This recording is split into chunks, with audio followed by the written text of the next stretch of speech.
ఇరుముడి ఇరుముడి ఇరుముడి నెత్తి మీద ఇరుముడి గుండె నిండాల జడి అడుగడుగున నోట స్వామి శరణఘోష శరణఘోష ఇల్లు తల్లిదండ్రులొదిలి భార్య పిల్లల బంధమొదిలి కానల్లో కాలి నడక సాగే యాత్ర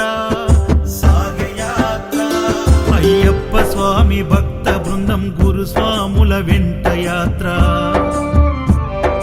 కన్నె కత్తి గంట గదా పెరు స్వాముల జంట యాత్ర మునుపెన్నడు చూడనిది దివ్య యాత్ర వేణుగోపాలు సుశీల్ గురు స్వామి చూపిన యాత్ర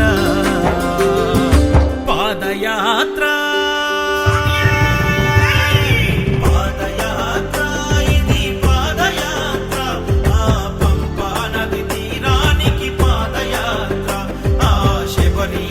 సన్నిధికి పాదయాత్ర శరణం స్వామి శరణం శరణం స్వామి శరణం శరణం స్వామి శరణం శరణం స్వామి శరణం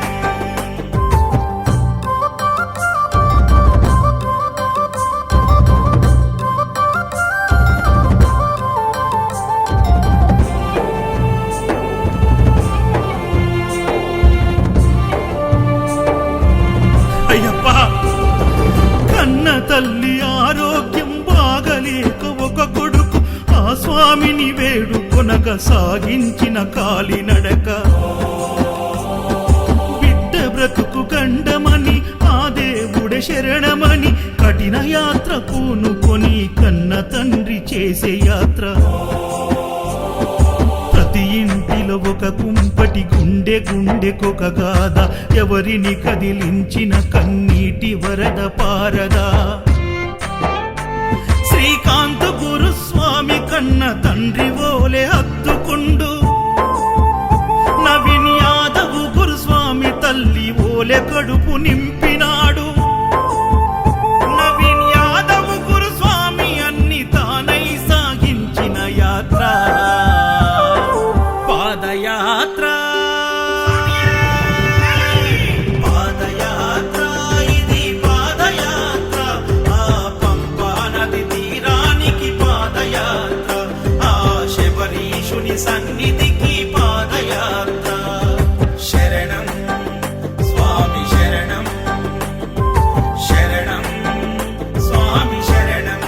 సికింద్రాబాద్ గణేష్ టెంపుల్ నుంచి నవంబర్ 6వ తేదీకు బయలుదేరిన అయ్యప్ప స్వామి భక్త బృందం శబరిమల మహాపాదయాత్ర రెండు తెలుగు రాష్ట్రాలు ఏ ఆకంఠం లేకుండా మా అందరి కన్న తల్లిదండ్రుల ఆశీర్వాదాలతో ఆ అయ్యప్ప స్వామి బ్లెస్సింగ్స్తోని ముందుకు కొనసాగుతున్నాం స్వామి. ఇవాళ కర్ణాటకలో ఎంటర్ అయింది స్వామి మహాపాదయాత్ర. ఇక ముందు కర్ణాటక తమిళనాడు కూడా ఇట్లనే చల్లగా అయ్యప్ప స్వామి దీవెనలతో ముందుకు కొనసాగుతామని ఆశిస్తున్నాం స్వామి.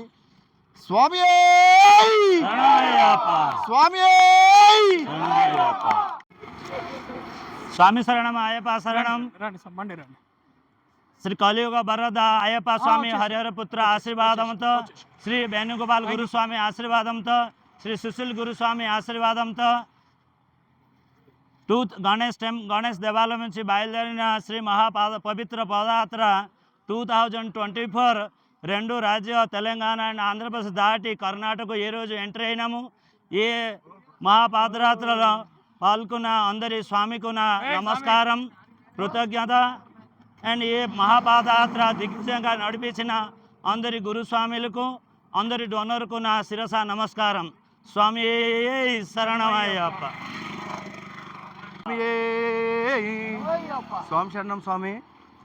మేము నవంబర్ 6వ తేదీన శబరిమలకు పాదయాత్ర పయనమయ్యాం స్వామి. అయ్యప్ప స్వామి భక్త బృందం క్రీస్తు శేషులు వేణుగోపాల గురుస్వామి గారు మరియు సుశీల్ గురుస్వామి గారు వీరి యొక్క ఆశీస్సులతో ఈ మహాపాదయాత్ర మొదలైన స్వామి. నవంబర్ 6వ తారీఖు మొదలయ్యి ఈ రోజుకి 17వ రోజు స్వామి. మేము 2 రాష్ట్రాలు కంప్లీట్ చేసుకొని కొత్తగా కర్ణాటకలో ఎంట్రీ అవుతున్నాం స్వామి. ఇప్పటి వరకు కూడా ఈ యాత్ర విజయవంతంగా అంతా చాలా బాగా ముందు కొనసాగింది స్వామి. ఆ గురుస్వామిల ఆశీస్సులతో మరియు ఈ పాదయాత్రని లీడ్ చేస్తున్న గురుస్వాములు ఆర్ఎల్ నాయక్ గురుస్వామి గారు, నవీన్ మామ గురుస్వామి గారు, శ్రీకాంత్ అన్న గురుస్వామి గారు మరియు సుధాకర్ అన్న గురుస్వామి గారు, మన రామకృష్ణ గురుస్వామి గారు, వీరందరి ఆధ్వర్యంలో ఈ మహాపాదయాత్ర కొనసాగుతుంది స్వామి. ఇక్కడ సుశీల్ గురుస్వామి గారి పుత్రుడు రింకు స్వామి కూడా లేరు స్వామి, వారు కూడా మన యాత్రలో జాయిన్ అవుతారు. కానీ ఇప్పటి వరకు ఎలాంటి ఆల్ట్ల విషయంలో కానీ ఫుడ్ విషయంలోనో కానీ ఎలాంటి ఇబ్బంది లేకుండా స్వాములకు ఈ 200 మంది స్వాములని విజయవంతంగా ఈ యాత్ర ముందు కొనసాగించేలాగా ఎవరికి ఎటువంటి ఆటంకాలు లేకుండా, ఎవరికి ఎలాంటి పరిస్థితుల ఇబ్బంది అయినా కానీ వెనుక ముందు నడిచేయడానికి వాళ్ళకు ఇబ్బందులు కలిగినా కానీ గురుస్వాములు వారికి సహకరిస్తూ ఈ యాత్రలో ముందుకు తీసుకెళ్తున్నారు స్వామి. వారికి వారి కుటుంబానికి అయ్యప్ప స్వామి ఆశీస్సులు, ఆయుర ఆరోగ్యాలు, ఐశ్వర్య ఇవ్వాలని ఆ అయ్యప్ప స్వామిని మనస్ఫూర్తిగా కోరుకుంటున్నాను స్వామి. శరణం స్వామి శరణం శరణం